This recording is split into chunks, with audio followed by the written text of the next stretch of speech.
Greetings, friends, here today on the 20th of June 2022. This is the shortest night of the year in the Northern Hemisphere. The two longest days, today and tomorrow, wrapping around the summer solstice. What a special time to offer another video to you. This is Melanie Lichtinger with astrology from Victoria, British Columbia, and of course also online anywhere in the world.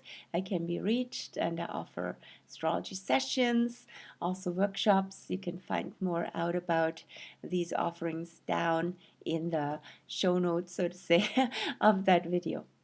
Anyway, beautiful time to what a week today to the 28th of June. What a time. We are at the height of the light now with the summer solstice in the northern hemisphere and of course the winter solstice in the southern hemisphere. Happy winter solstice, everyone in Australia, New Zealand, South Africa, Argentina, anywhere where you see me in the southern hemisphere. Winter solstice, return of the light. And the summer solstice, the height of the light, and as the sun is from Earth's perspective now crossing the Tropic of Cancer from the northern hemisphere, the Earth is tilting away again from the sun after her maximum exposure to solar overhead light, while the summer is only starting and the season of Cancer is starting. So that is tonight at 2:20 a.m. on the 22nd of June in Pacific Daylight Savings Time terms. I wrote a summer solstice article on my blog, which I will also link down below. You can read a bit more about it. You see the chart and you see my take on it, what the theme is for the month in terms of a lot of backward movement, not only of the sun, of the crab, but also of planets going retrograde. We are tuning more inward, which is also Cancer, and we're tuning more into our emotional realm, into our emotional body, and tune how everything feels after so much mental activity, so much mind stuff, so much information and communication from the Gemini side and in the Gemini season, including even Mercury retrograde. From May 10th till June 3rd, half of the Gemini season was Mercury retrograde, half of the Mercury retrograde was in Gemini. Anyway, so now we're tuning into Cancer, ruled by the moon after the mercurial themes. And so the water element, the first sign of the zodiac in the water element. Water is life. Life comes out of the water, out of the womb of creation, we are all beings who are born out of a mammal or a human mother have been in the womb and have been connected through the waters of life with our maternal, with our mother and with our maternal ancestry, through the umbilical cord and through the womb. So what does that bring up? What's up with family themes? What's up with mother and child themes in you? Very activated through the Cancer season, and also especially through the Cancer new moon that comes up in a week on the 28th of June. And so 1 week after the summer solstice. So this video will cover that phase from summer solstice to the Cancer new moon. Nice timing, nice alignment. So let's take a quick look at the summer solstice chart before I go into some features. This is the summer solstice chart. You can see the sun here in Cancer on a 00 degree mark, and the sun is catching up with Lilith. Lilith already being in Cancer since April 15th. The sun will meet Lilith just after the new moon on the 28th, so that will be on the 29th of June. Happens once a year when the sun catches up with Lilith. So what is Lilith? Lilith is known to be the archetype of wild woman, but that's a bit of a stereotype too, because it's still, when you hear wild woman, that can be somewhat in contrast to the masculine patriarchal world.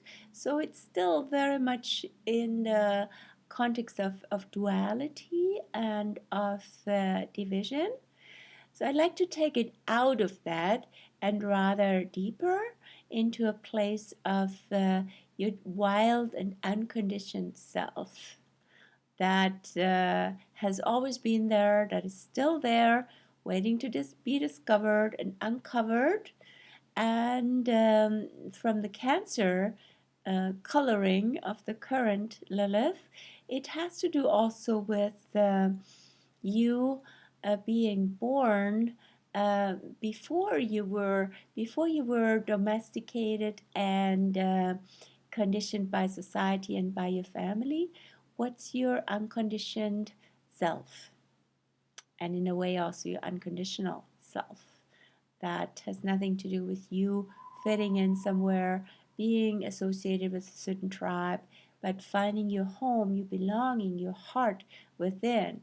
And that is being very accentuated through Lilith in Cancer since April until coming January.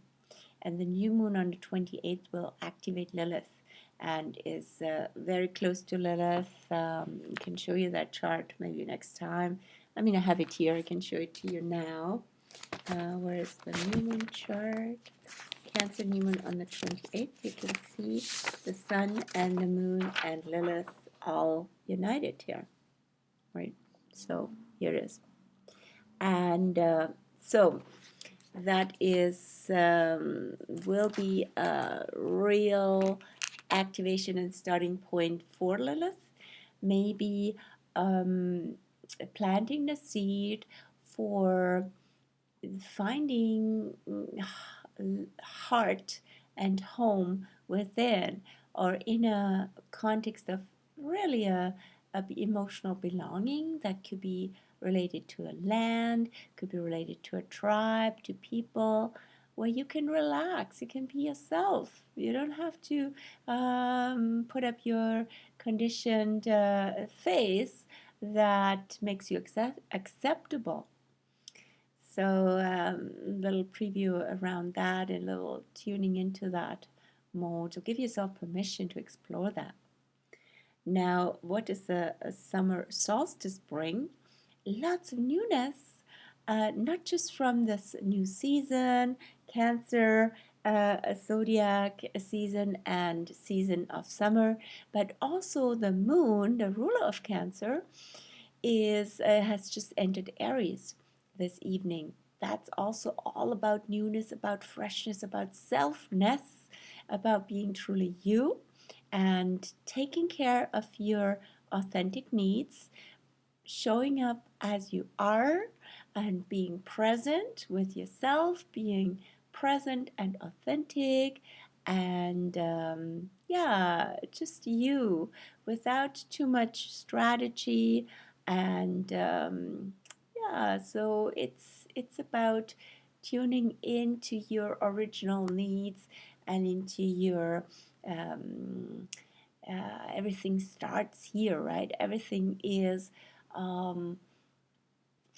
showing up in a new way for yourself also, right? And experimentation, trying something on, see how that feels, how that goes. If it doesn't work, you don't have to continue it, right? Aries is a lot about putting a foot forward, getting started, and see how that goes. It's a bit of vulnerable and very raw energy. I was like, okay, how's this? Putting the feelers out, and then if it's not for you, you don't have to continue it.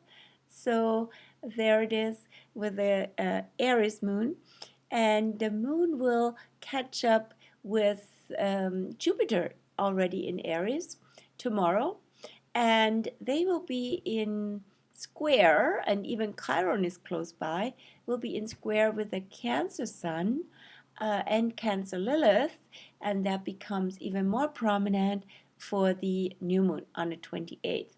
So that's quite a contrast between Aries and Cancer. Aries is ruled by Mars, Cancer by the moon. Aries is very masculine, it's very dynamic, is a warrior energy, versus Cancer is more retreated and sensitive and a mother energy. So how can that go well together? Well, I can see a few manifestations. So there is a very strong maternal instinct that can be quite a warrior instinct, actually, a mother bear energy, and a passionate energy that can be fed by your emotions and your needs. And so that is a possible manifestation, but it can be also conflict within of saying what I need and what makes me feel I'm part of something, I'm part of a group consciousness, I'm part of a sense of a tribal energy, is in conflict with my actual wants. And so can I dare to assert that? Can be some pieces around that. So the self and self-assertion is strong with Aries, versus the need to be at home and be welcomed and belong, shows up with Cancer. So good theme to explore over this whole week, I would say. What also we have coming up is so from the moon side, we're now in a waning moon phase before the new moon on the 28th. So the moon will, but at the same time, the moon will has entered a new cycle starting with Aries this evening, and the moon will go through Aries, Taurus, Gemini, and then eventually Cancer. So there is a strong emphasis, as the sun is freshly in Cancer, ruled by the moon, strong emphasis on emotions, strong emphasis on family, on children, on past, on memories, on the dream world. The whole emotional plane is now highlighted, and it's really important to take care of those and maybe feel also more caring and feel more welcoming. Where's your tribe? Tribes are gathering.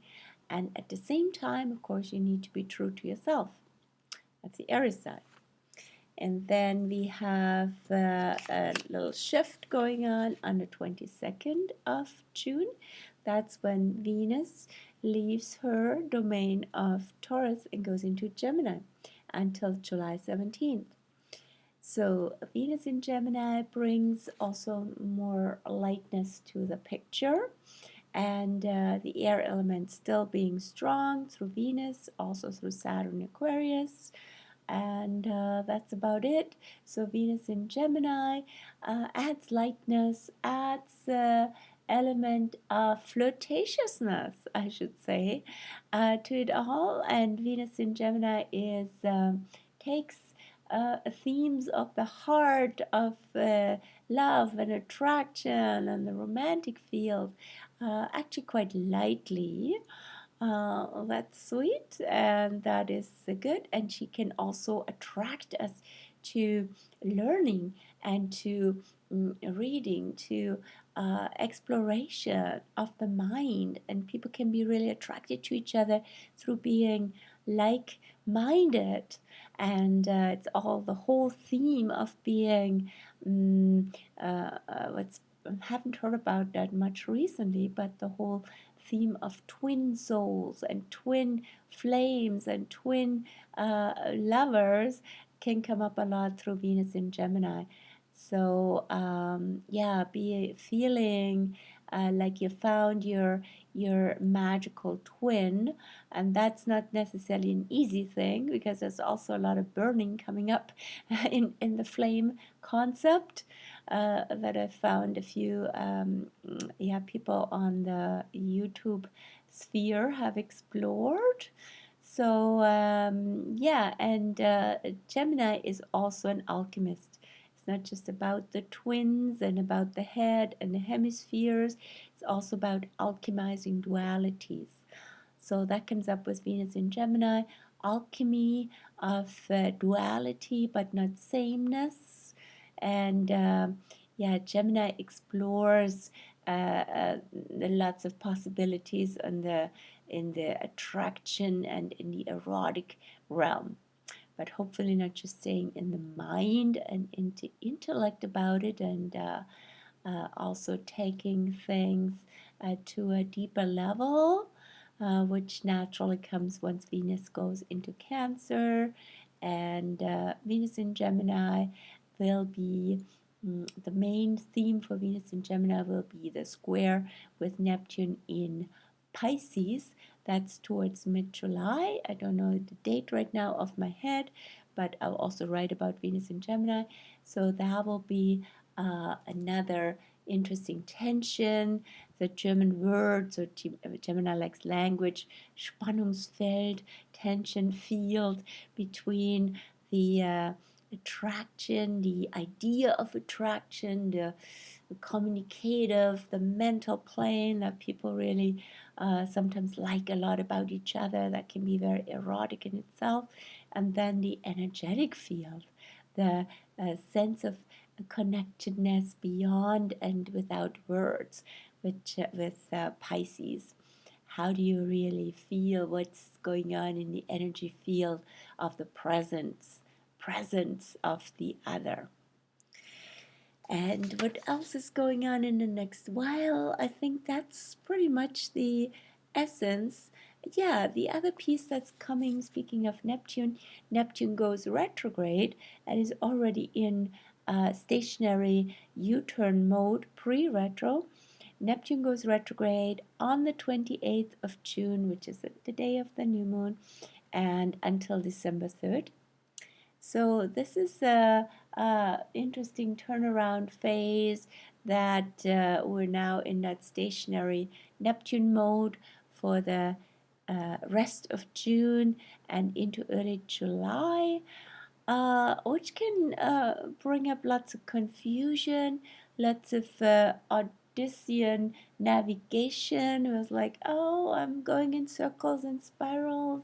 Ideally, you're consciously walking the labyrinth, basically, and it's a spiritual dynamic, right? It's not about getting somewhere and having a grip on things, but actually being surrendered and being in the flow with life and being open and connected and guided that way, and being in the magic of it all and in the sphere of unlimited potential and opportunities when you are in a certain vibration. So there's an invitation of the Neptunian kind. In the meantime, Neptune can also bring a lot of illusion, delusion, hopefully bring it to the light and bring it to awareness. The Sun in Cancer will eventually be in trine, water trine with Neptune stationary in Pisces. That's going to happen also mid-July.